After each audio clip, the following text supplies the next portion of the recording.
आप सभी को नमस्कार।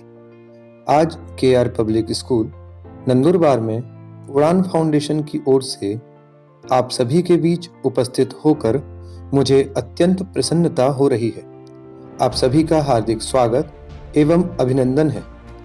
उड़ान फाउंडेशन का मुख्य उद्देश्य विद्यार्थियों को उनके शैक्षणिक तथा करियर संबंधी लक्ष्यों की प्राप्ति हेतु उचित मार्गदर्शन और निरंतर सहयोग प्रदान करना है। हमारा प्राथमिक लक्ष्य विद्यार्थियों की शैक्षणिक आधारशिला को सुदृढ़ बनाना, वर्तमान शिक्षा स्तर और भविष्य की उच्च स्तरीय प्रतियोगी परीक्षाओं के बीच विद्यमान ज्ञान अंतर को समाप्त करना तथा विद्यार्थियों को IIT, JEE, NEET, MHCET, NDA जैसी परीक्षाओं में सफलता हेतु आवश्यक अध्ययन कौशल प्रदान करना है। इस उद्देश्य की पूर्ति के लिए हमारे संस्थान में आईआईटीएन और एनआईटीएन व अनुभवी शिक्षक कार्यरत हैं।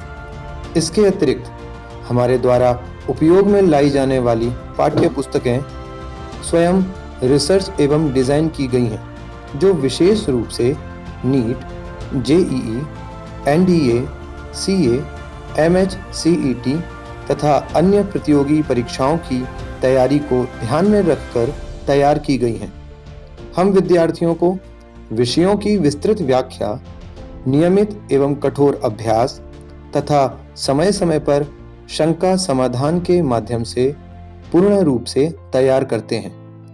उच्च कक्षाओं में विद्यार्थियों पर पड़ने वाले शैक्षणिक दबाव को कम करने के उद्देश्य से हमने इस तैयारी को मिडिल स्कूल अर्थात कक्षा 6 से ही प्रारंभ कर दिया है, ताकि विद्यार्थी समय से पहले प्रतियोगी परीक्षाओं के लिए पूर्णतः तैयार हो सकें। प्रतियोगी परीक्षाओं के साथ साथ विद्यार्थियों को आईएमओ, एनएसओ, ओलंपियाड, सफल, होमी भाभा जैसी विभिन्न स्पर्धा परीक्षाओं में भाग लेने के लिए भी प्रोत्साहित किया जाता है। आज विद्यार्थियों के ज्ञान, समझ एवं तैयारी का प्रत्यक्ष उदाहरण प्रस्तुत करने हेतु हमने कुछ विद्यार्थियों को प्रश्नों के उत्तर देने के लिए आमंत्रित किया है।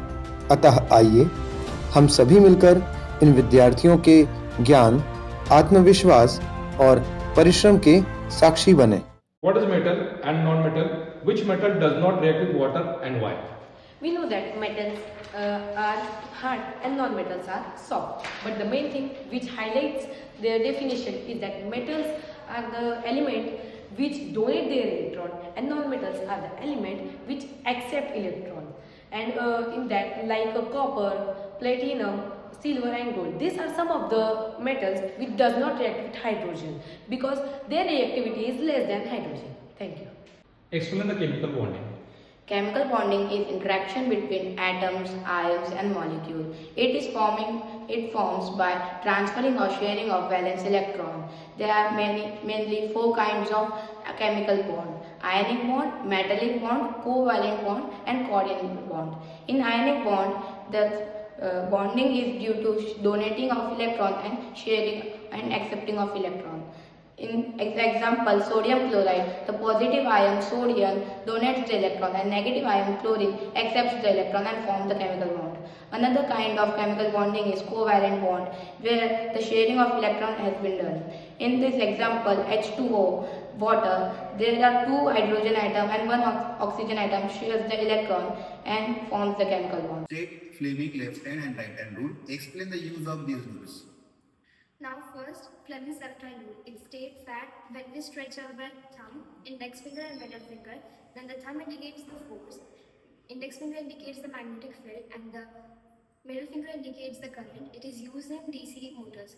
Now, Fleming's right hand rule. It shows that when we stretch our thumb, middle finger and index finger, then the thumb shows the force, index finger shows the magnetic field and the middle finger shows the induced current. It is used in AC generators. Thank you.